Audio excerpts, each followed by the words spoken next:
Good morning everyone. आज मैं आपके लिए एक नई कहानी लेके आया हूँ। ये कहानी है एक सूरवीर राजा की, एक महान योद्धा की, जिसने बहुत सारे युद्ध लड़े अपनी प्रजा के लिए, अपने लोगों के लिए और जीता भी।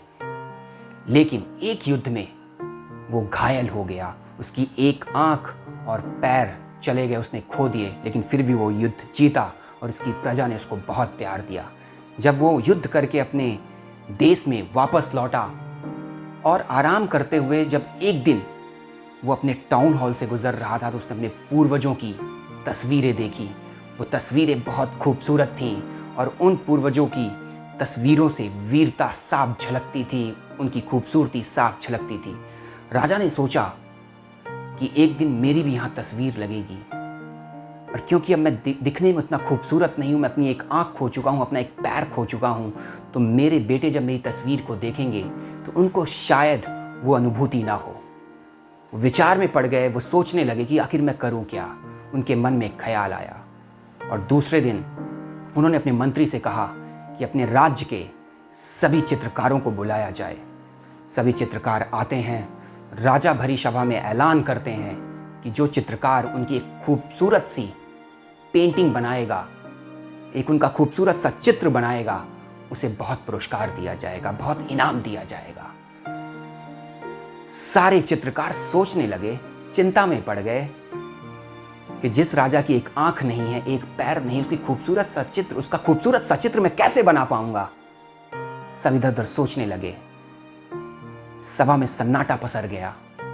तब एक चित्रकार ने अपना हाथ खड़ा किया और बोला, राजा, आपकी प्रतिमा या आपका चित्र मैं बनाऊंगा, लेकिन उसके लिए मुझे 1 सप्ताह का समय चाहिए। राजा ने कहा, कोई बात नहीं, 1 सप्ताह बाद दोबारा मिलते हैं। 1 सप्ताह बाद दोबारा सभा आती है। चित्रकार पहुंचता है अपनी खूबसूरत से चित्र के साथ, एक पेंटिंग के साथ, और राजा को दिखाता है। जैसे ही राजा वो पेंटिंग देखते हैं, वो हतप्रभ रह जाते हैं, उनको बड़ा अच्छा लगता है। और बाकी के चित्रकार भी जब देखते हैं तो वो भी चित्रकार की सराहना किए बगैर रहते नहीं हैं। आपको पता है उसने कैसा चित्र बनाया था? उसने उस चित्र में राजा को एक घोड़े में सवार दिखाया है और धनुष से निशाना लगाते हुए दिखाया। और जब धनुष से निशाना लगाते हुए दिखाया तो उन्होंने राजा का एक एंगल दिखाया है जिससे एक आंख उनकी और एक पैर नहीं दिखता है। ये वाली आंख दिखती है और एक पैर दिखता है। बहुत खूबसूरत चित्र। राजा खुश होते हैं और उस चित्रकार को इनाम देते हैं, पुरस्कार देते हैं। तो इस कहानी का मोराल क्या है? कुछ ऐसे ही हम लोग हैं। हम हमेशा दूसरों में कमियां देखते हैं, बुराई देखते हैं, उनके अंदर की वो अच्छाई हम देख नहीं पाते, और उनकी बुराई देखते देखते देखते कुछ ऐसा हो जाता है कि हम अपने अंदर भी बुराइयां देखने लगते हैं।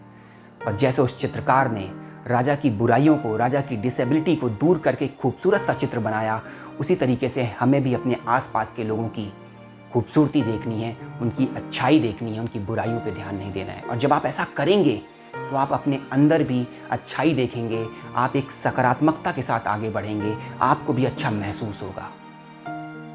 तो अब करना क्या है? आपको दूसरों में भी अच्छाई देखनी है और अपने अंदर भी अच्छाई देखनी है और सकारात्मक सोच के साथ आगे बढ़ते रहना है। धन्यवाद। फिर से मिलूंगा आपके साथ अगली स्टोरी में, अगली कहानी में। तब तक मुझे कमेंट सेक्शन में एक बार लिख के बताएं कि ये कहानी आपको कैसी लगी, और इस चैनल को सब्सक्राइब करना ना भूलें। Thank you.